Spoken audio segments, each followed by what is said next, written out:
Hi viewers, welcome to flavour by Shiba channel.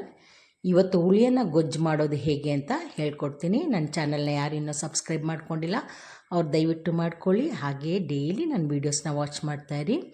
ನೋಡಿ, ಈ ಹುಳಿಯನ್ನು ಗೊಜ್ಜು ಮಾಡಿಟ್ರೆ ಫ್ರಿಡ್ಜಲ್ಲಿ ಇಟ್ಕೊಂಡ್ರೆ ತಿಂಗಳಾನ್ಗಟ್ಟಲೆ ಇರುತ್ತೆ. ನಮಗೆ ಎಮರ್ಜೆನ್ಸಿಗೆ ಭಾಳ ಯೂಸ್ಫುಲ್ ಇದು. ಒಂದು 150 ಗ್ರಾಮು ಹುಣಸೆ ಹಣ್ಣನ್ನು ನೀರಲ್ಲಿ ನೆನೆಸಿಟ್ಟೆ ಒಂದು 10 ನಿಮಿಷ. ಅದಾದಮೇಲೆ ಅದನ್ನು ಫಿಲ್ಟ್ರ್ ಮಾಡ್ಕೊಳ್ತಾ ಇದ್ದೀನಿ. ಹುಣಸೆ ರಸನ ನೋಡಿ, ಇದು ಫಿಲ್ಟ್ರ್ ಆಗಿರೋಂಥ ಹುಣಸೆ ರಸ. ಈಗ ಒಂದು ಬಾಣಲಿ ಇಟ್ಬಿಟ್ಟು ಈ ಹುಣಸೆ ರಸನ ಹಾಕ್ಕೊಳ್ಬೇಕು. ತಿಕ್ಕಾಗಿ ಅದು ಒಂಥರ ಗಟ್ಟಿಯಾಗಬೇಕು, ಕಾಯ್ತಾ ಇರಲಿ.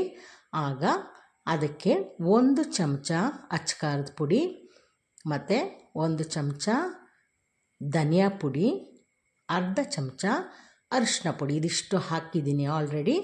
ಹಾಕ್ಬಿಟ್ಟು ಅದನ್ನು ಈ ಥರ ಗಟ್ಟಿಯಾಗಿ ಕುದಿಸ್ಬೇಕು.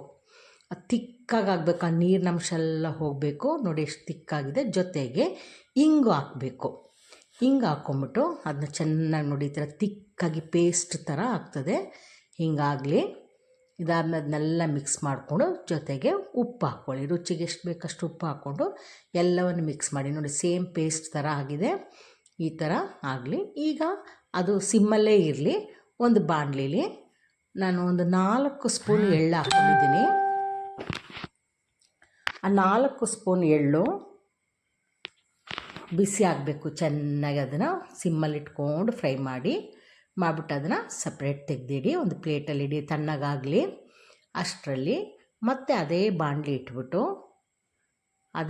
ಇಟ್ಟು ಸಿಮ್ಮಲ್ಲೇ ಸ್ಟವ್ ಇಟ್ಕೊಳ್ಬೇಕು. ಇಟ್ಕೊಂಡು 1 ಚಮಚ ಸಾಸಿವೆ,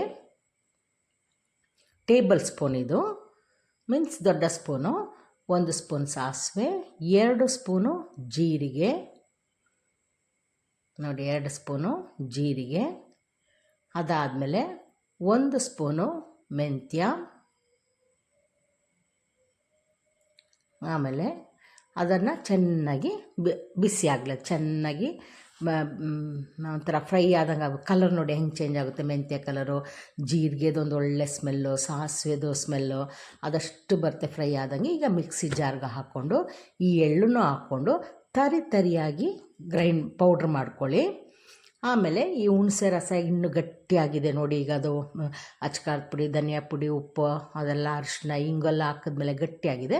ಅದಕ್ಕೆ ಸ್ವಲ್ಪ ಎಣ್ಣೆ ಹಾಕ್ಕೊಳ್ಳಿ. ಎಣ್ಣೆ ಹಾಕ್ಕೊಡಿ. ಈ ಮಿಕ್ಸಿ ಜಾರಿಗೆ ನಾವು ಪೌಡ್ರ್ ಮಾಡ್ಕೊಂಡ್ವಲ್ಲ, ಅದು ತುಂಬ ನೈಸ್, ಸ್ವಲ್ಪ ತರಿ ಇರಲಿ. ಅದನ್ನು ಇದ್ರ ಜೊತೆಗೆ ಹಾಕ್ಕೊಳ್ಬೇಕು. ಹಾಕ್ಕೊಂಬಿಟ್ಟು ಚೆನ್ನಾಗಿ ಮಿಕ್ಸ್ ಮಾಡ್ಕೊಳ್ಳಿ. ಮಿಕ್ಸ್ ಆದಮೇಲೆ ಕೊಬ್ಬರಿ ತುರಿ ತೊಗೊಂಡಿದ್ದೀನಿ. ಕೊಬ್ಬರಿ ತುರಿ ಅಷ್ಟು ಉದ್ದದಕ್ಕೆ ಹಾಕೋದು ಬೇಡ, ಅದು ನಮಗೆ ಅನ್ನಕ್ಕೆ ಮಿಕ್ಸ್ ಮಾಡೋವಾಗ ಹಾಕ್ಕೊಳ್ಳೋಣ. ಈಗ ಇದನ್ನು ಸ್ವಲ್ಪ ಒಂದು ಮಿಕ್ಸಿಲಿ 1 ರೌಂಡ್ ಪೌಡ್ರ್ ಮಾಡ್ಕೊಳ್ಬೇಕು. ಅದನ್ನು ಕೂಡ ಇದ್ರ ಜೊತೆಗೆ ಹಾಕ್ಕೊಳ್ಬೇಕು. ಹಾಕ್ಕೊಂಡು ಮಿಕ್ಸ್ ಮಾಡ್ಕೊಳ್ಳಿ. ಮಿಕ್ಸ್ ಮಾಡಿ ಇಟ್ಕೊಳ್ಳಿ. ಹಾಗೇ ನೋಡಿ ಎಷ್ಟು ಚೆನ್ನಾಗಿರುತ್ತೆ ಗೊತ್ತಾ ಇದು ಹುಳಿಯನ್ನ ಗೊಜ್ಜು. ಯಾವಾಗ ಬೇಕೋ ಯೂಸ್ ಮಾಡ್ಬೋದು. ಅದರಲ್ಲೂ ಎಸ್ಪೆಷಲಿ ಬ್ಯಾಚುಲರ್ಸ್ಗೆ ಭಾಳ ಯೂಸ್ಫುಲ್ ಇದು. ಈಗ ನಾವು ಬಾಣಲಿಲಿ ಮತ್ತೆ ಎಣ್ಣೆ ಹಾಕ್ಕೊಂಡು 1 ದೊಡ್ಡ ಸ್ಪೂನಲ್ಲಿ ಸಾಸಿವೆ ಹಾಕಿ, ಸಾಸಿವೆ ಎಲ್ಲ ಸಿಡಿಲಿ. ಆ ಸಿಡಿದ ಮೇಲೆ ಕಡಲೆಬೇಳೆ, ಉದ್ದಿನಬೇಳೆ 2 ಸ್ಪೂನ್ ಹಾಕ್ಕೊಳ್ಳಿ. 2 ಟೇಬಲ್ ಸ್ಪೂನ್ ಹಾಕ್ಕೊಳ್ತಾ ಇದ್ದೀನಿ. ಅದು ಚೆಂದ ಫ್ರೈ ಆಗಲಿ. ಫ್ರೈ ಆದಮೇಲೆ ಒಂದೊಳ್ಳೆ ಕಲರ್ ಬರುತ್ತೆ, ಅದು ಬರಲಿ. ಅದು ಬಂದಾದಮೇಲೆ ಒಣಮೆಣಸಿನ್ಕಾಯಿ ಮತ್ತು ಕರಿಬೇವಿನ ಸೊಪ್ಪು ಹಾಕ್ಕೊಳ್ಬೇಕು. ಅದನ್ನು ಫ್ರೈ ಮಾಡ್ಕೊಳ್ಳಿ. ತುಂಬ ಚೆನ್ನಾಗಿರುತ್ತೆ ಗೊಜ್ಜು. ನಾನು ಯಾರು ಮಕ್ಕಳು ಹಾಸ್ಟೆಲ್ಲು PGಲೆಲ್ಲ ಇರ್ತಾರಲ್ಲ, ಅಂಥ ಮಕ್ಕಳಿಗೆ ತಾಯಂದಿರ ಮನೆಯಲ್ಲಿ ಇದನ್ನು ಮಾಡಿ ಕಳಿಸ್ಕೊಟ್ರೆ ಅವ್ರು ಬಿಸಿ ಅನ್ನೋದ ಜೊತೆಗಲ್ಲಿ ಮಿಕ್ಸ್ ಮಾಡ್ಕೊಂಡು ಊಟ ಮಾಡ್ಕೊಳ್ತಾರೆ. ಮನೆ ಊಟ ಮಾಡಿದಷ್ಟು ಅವ್ರಿಗೆ ಖುಷಿಯಾಗುತ್ತೆ. ತುಂಬ ಯೂಸ್ಫುಲ್ ಇದು ಬ್ಯಾಚುಲರ್ಸ್ಗೆಲ್ಲ. ನೋಡಿ, ಇದಾದಮೇಲೆ 2 ಸ್ಪೂನು ಸಾಂಬಾರು ಪುಡಿ ಹಾಕ್ತಾಯಿದ್ದೀನಿ, ಸಾರಿನ ಪುಡಿ. ಅದು ಜೊತೆಗೆ ಉಪ್ಪು ಹಾಕ್ತಾಯಿದ್ದೀನಿ. ಅಲ್ಲೂ ಉಪ್ಪು ಹಾಕಿದ್ದೀನಿ, ನೋಡಿ ಹಾಕ್ಕೊಳ್ಳಿ.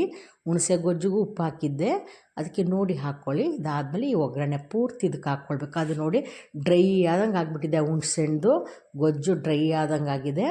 ಅದ್ರ ಜೊತೆ ಇದನ್ನು ಮಿಕ್ಸ್ ಮಾಡ್ಕೊಳ್ಬೇಕು. ಸ್ವಲ್ಪ ಎಣ್ಣೆ ಜಾಸ್ತಿ ಇರಬೇಕು, ಆಗ ಹಾಳಾಗೋದಿಲ್ಲ. ನೋಡಿ, ಚೆಂದ ಮಿಕ್ಸ್ ಮಾಡಿ. ನೋಡಿ ಹೆಂಗಾಗಿದೆ ನೋಡಿ, ಹುಣಸೆ ಗೊಜ್ಜು ಎಷ್ಟು ಚೆನ್ನಾಗಾಗಿದೆ. ಇದಕ್ಕೆ ನಾವು ಸ್ವಲ್ಪ ಎಣ್ಣೆ ಕಡಿಮೆ ಆಯಿತು, ಅದಕ್ಕೆ ಇನ್ನೊಂಚೂರು ಎಣ್ಣೆ ಹಾಕ್ತಾಯಿದ್ದೀನಿ. ನಾವು ಯಾವಾಗ ಉಪಯೋಗಿಸ್ತೀವಿ ಆಗ ಬಿಸಿ ಅನ್ನಕ್ಕೆ ಇದನ್ನು ಮಿಕ್ಸ್ ಮಾಡಿಕೊಂಡು ಊಟ ಮಾಡ್ಕೊಳ್ಳೋದು. ಜೊತೆಗೆ ನಮ್ಗೆ ಅವಶ್ಯಕತೆ ಇದ್ದರೆ ಕಡಲೆಕಾಯಿ ಬೀಜನ ಸಪ್ರೇಟಾಗಿ ಆ ಟೈಮಲ್ಲಿ ಯಾವಾಗ ಹುಳಿಯನ್ನ ಗೊಜ್ಜು ಜೊತೆ ತಿಂತೀವಿ ಆಗ ಕಡಲೆಕಾಯಿ ಬೀಜನ ಫ್ರೈ ಮಾಡಿ ಹಾಕ್ಕೊಂಡು ತಿನ್ಬೋದು. ಮತ್ತು ಕೊಬ್ಬರಿನೂ ಎಕ್ಸ್ಟ್ರಾ ಮಿಕ್ಸ್ ಮಾಡ್ಕೊಬೋದು. ನೋಡಿ, ಇದಕ್ಕೆ ನಾನು 2 ಸ್ಪೂನು ಬೆಲ್ಲದ ಪುಡಿ ಹಾಕ್ತಾಯಿದ್ದೀನಿ. ಆರ್ಗ್ಯಾನಿಕ್ ಬೆಲ್ಲ ಅದನ್ನು ಹಾಕ್ತಾಯಿದ್ದೀನಿ. ನೋಡಿ ಎಷ್ಟು ಪಕ್ಕ ಇರುತ್ತೆ ಹುಳಿಯನ್ನ ಗೊಜ್ಜು ಅಂದರೆ. ಒಂದು ಸ್ವಲ್ಪ ಗೊಜ್ಜು ಇಟ್ಕೊಂಡು ಒಂದಷ್ಟು ಅನ್ನ ಹಾಕ್ಕೊಂಡು ಮಿಕ್ಸ್ ಮಾಡ್ಕೊಂಡು ಬಿಸಿಯಾಗಿ ಊಟ ಮಾಡ್ಬೋದು. ನೀವು ಮಿಕ್ಸ್ ಮಾಡೋಂಥ ಟೈಮಲ್ಲಿ ಕಡಲೆಕಾಯಿ ಬೀಜ ಮತ್ತು ಕೊಬ್ಬರಿನ ಹಾಕಿ ತುಂಬ ಚೆನ್ನಾಗಿರುತ್ತೆ. ಬ್ಯಾಚುಲರ್ಸ್ಗೆ ಯೂಸ್ಫುಲ್ ಇದು. ಈ ವಿಡಿಯೋ ಖಂಡಿತ ಮಾಡಿ. Thank you.